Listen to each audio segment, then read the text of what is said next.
қазір ажырасудың ар жақ бер жағында жүрміз. Отбасы құрғаныма 8 жыл болды, 3 баламыз бар. Как обычный семьядағыдай жақсы болып келе жатқан. Соңғы бір жылда бір-бірімізді ести алмаймыз. Түсінбейміз. Қанша сөйлесек те. Почему ты не можешь слышать жену? Еркек адамдар әйелдерін ести алмайды, тыңдай алмайды. И ол ойлайды, типа, бүйтпіше. Мен еркекпін, нахрена мен әйелімді тыңдауым керек. Нахрена мен әйелімді естуім керек деп ше. Хотя әйелмен ақылдасу деген исламда бар ма?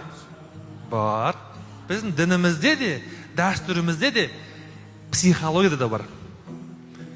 Өйткені менің әйелімнің миы многофункциональный. Ол мен көрмеген тұстар көр қалуы мүмкін.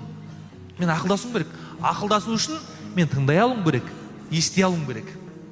Но мое высокомерие говорит вот так. Нахрена мен тыңдауым керек? Она же тупая женщина, ничего не понимает в моих делах.